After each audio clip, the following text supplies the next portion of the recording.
10월 1일부터 네. 불법업체들 대대적으로 단속한다는 말이 무슨 말인가요? 예, 며칠 전에 여가부에서 공문이 나왔습니다. 이제 불법적으로 무허가 유튜브 방송, 그 다음에 페이스북, 카카오톡, 위챗, 잘로 등 모든 SNS 무허가 광고하는 업체, 여가부와 경찰청하고 합동 단속으로 지금부터 약 4개월 정도 올 거예요. 앞으로 10월 1일부터 이제 전담반이 만들어진답니다. 지금 만들고 있고 10월 1일부터 시작을 해서 약 4개월 정도 대대적인 이제 단속이 들어간답니다.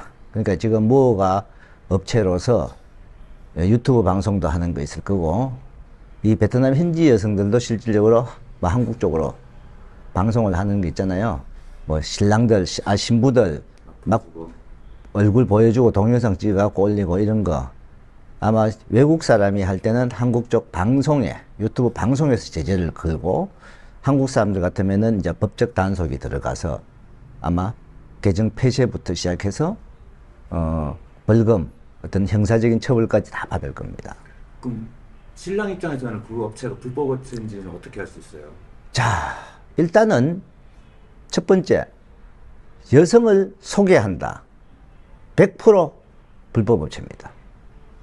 왜냐하면 정식 업체는 결혼 이전에 결혼식을 한 성혼이 된 신부들 외에는 어떠한 여성도 사진이든 동영상이든 홈페이지나 방송에 게재를 못하게 되어 있습니다.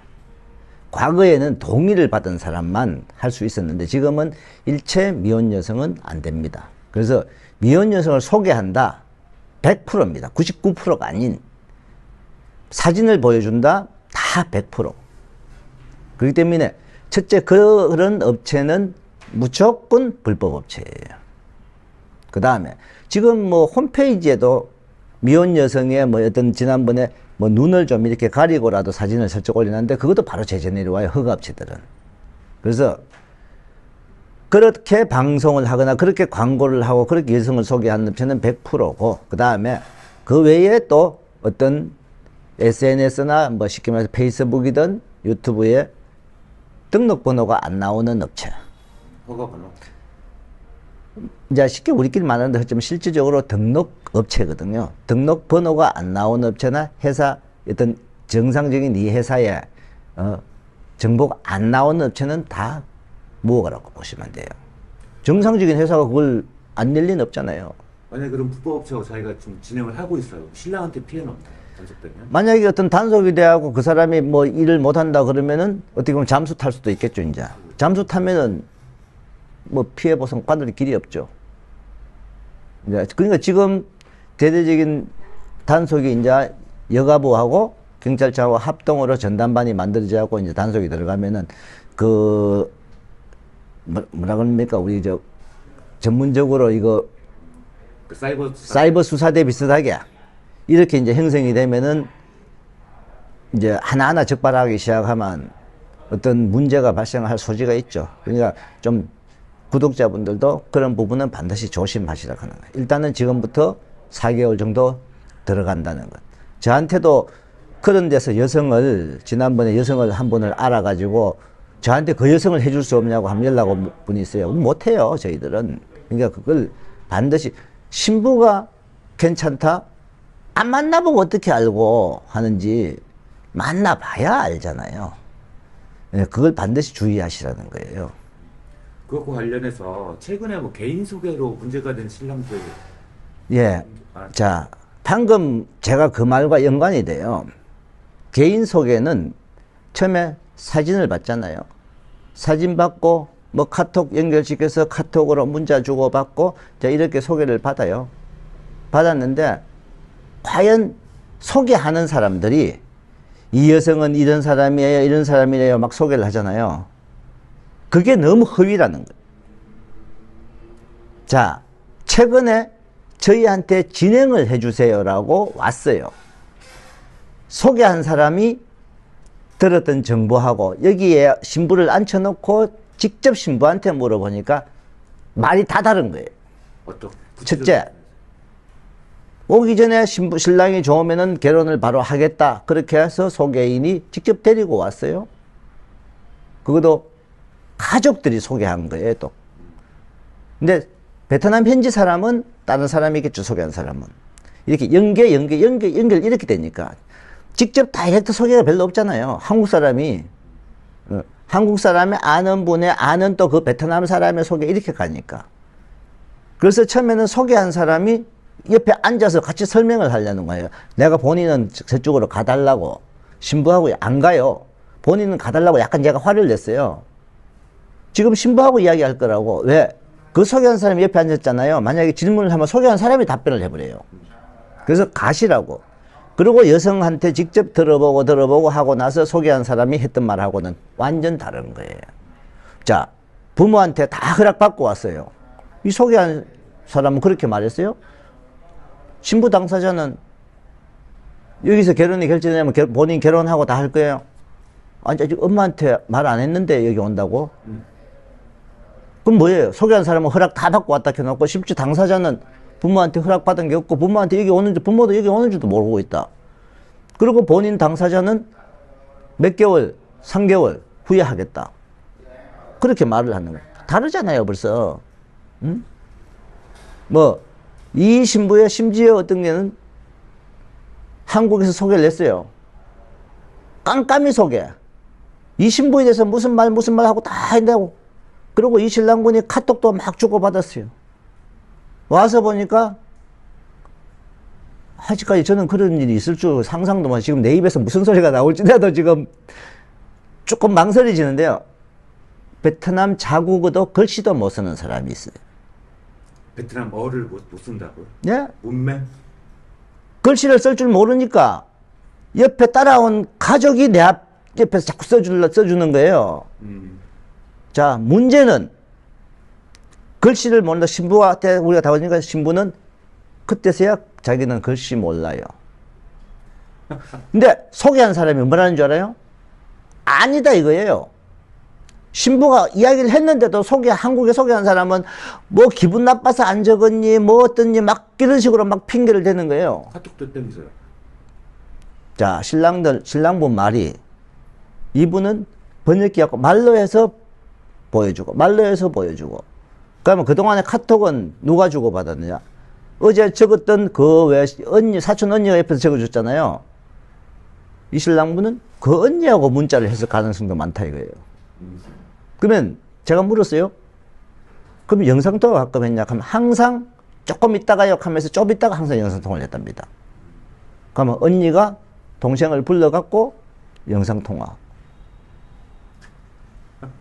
이거는요 상상도 못할 일이에요. 어제 그 신랑분요 여기서 진짜 울고 싶어요. 울고 싶어. 어떻게 지금 이 현대사회에 글씨가 모르는 사람이 있다. 사실 제가 과거 한 10년 전에 글씨 모르는 신부를 본 적이 있었어요. 한 2번 정도. 그는 그때 그 당시니까 진짜 학교를 한 번 안 가본 신부가 있을 수 있다 이 말이에요. 근데 이 신부는 중학교도 다녔다 그러고 소개한 사람이 막 꼬만 좋은 이야기 다 한 거예요. 근데 나이가 많아요? 23살. 아이고. 근데 제가 첫인상을 봤을 때 신부가 크게 좋지는 않다는 판단을 좀 가졌는데 그래도 신랑분이 선택한 사람이니까 이야기해 나가는데 세상에 지금 이 시대에 20대 초반 여성이 글씨를 모른다. 과연 그 신부하고 만약에 결혼을 했어요. 이 신부가 어떻게 한국말을 배울 것이며 어떻게 한국 가서 살아요. 자, 큰일 날 뻔했네. 중요한 거는요. 이것처럼 소개하는 사람이 다 속인다는 거예요. 깜깜이 결혼이에요. 무조건. 이게 어제만 일어난 두 건이에요. 또 있어요? 아니 어제만 일어난 그 이전에도 많고요. 개인적으로 소개를 받아서 저희한테 찾아와요. 찾아와서 실제적으로 만나 대화해보면 아닌 사람들이 말이 틀린 게 너무 많다는 거예요. 그 다음에 그 여성이 저희한테 또 가자고 하면 안 와요. 그 여성이 우리한테 와서 우리한테 지시한 대로 하겠습니다 하면은 그나마 덜한데 아예 안 오고 자기가 아는 데다가 맡기겠다 이거예요. 베트남 사람들한테. 그러면 뭔가 숨기고 있는 거예요. 100%예요. 이거는 볼 거 없이. 그리고 네. 자, 또 어제 또 일어난 일이에요. 아버님이 전화가 와서 이 신부가 자기 집 근처에 있는 언니가 동생을 소개했답니다. 나이는 여성은 18세. 아이고. 그래서 나이가 어리니까 좋고 언니가 옆에 살아도 좋고 두 개 다 최악의 조건을 갖고 있다는 거예요. 나이가 18, 19 하면 안 된다는 거고. 왜? 아직까지 어린 나이는요. 한국 가서 무슨 일이 있으면 급하게 선택을 해버리고 급하게 가출을 해버려요. 자, 실질적으로 한국에 가출하는 여성들요. 학력이 좀 낮던가 성격 급한 사람들이에요. 빠른 시간에 판단해갖고 에이 안 살아 이렇게 돼버리는. 그 다음에 옆에 언니가 있다. 조금만 이상 있으면 언니 집에 가버리고 심심해도 언니 집에 신랑하고 기분 나빠도 언니 집에 모든 지시를 언니를 받아서 해요. 친언니가 근처 사는데 자 친언니가 서울 살고 부산 살고 이렇게 하면은 그나마 좀 덜해요. 그것도 전화상으로 계속 어떤 지시가 있을 건데 친척 저희가 보는 거는 자 한국 결혼한 사람이 있어요. 가족 중에 친척 중에 그분 어디 살아요? 저는 물어봅니다. 몰라요. 아 아주 가까운 사이가 아니구나. 내 어디 살아요? 어디 가서 남편은 뭐 해요? 자세히 알다. 아주 친한 사이잖아요. 그는 지시를 받을 가능성이 많다 이거죠. 왜? 그 사람들은 몇 년 됐잖아요. 그러니까 친척 중에 한국 결혼을 했는데 실질적으로 결혼해서 가서 살기는 사는 거 들었는데 어디 사는 것도 모르고 한다는 거는 별로 왕래가 없는 사이죠. 그 일반적으로 생각하는 거 다르네요. 다릅니다. 네. 주변에 살면 많이 도움도 받을 것 같고. 천만에요. 지시를 받죠. 지시를. 지시를 받고 무슨 일 생기면 그 집으로 볼록 가버려요. 그러면 나중에 심한 사람은 나중에 어떻게 보면 그 집이 자기 집처럼 그거가 살아버려요. 작년에 제가 한국에서 우리 구독자분 중에 한국에서 소개를 받아 한국에서 결혼한 분이 한 분 있어요. 이분은 부산에 사는데 친척이 대구 살아요. 주말만 되면 아예 대구 올라가 버려요. 주말만 되면은. 결국은 이 신랑하고 이혼했어요. 반은 거기서 가 살아요. 아예. 완전하게 가까운 친척이 아주 친한 사람이 자기 주 근처에 없어야 돼요. 한국말에 있잖아요. 처갓집과 화장실은 멀수록 좋다. 그러면 요즘은 밖에 갖고 화장실이 다 집 안에 있어요. 근데 집 안에 있어도 깔끔하고 문제가 없잖아요. 친인척이 살아도 한국에 살아도 왕래가 좀 덜하는 사람, 좀 멀리 떨어져 있는 사람 이럴 경우는 괜찮은데 바로 자 본인이 부산에 결혼하는데 사촌 언니가 아주 친해요. 어디 살고 다 하는 게 부산에 산다.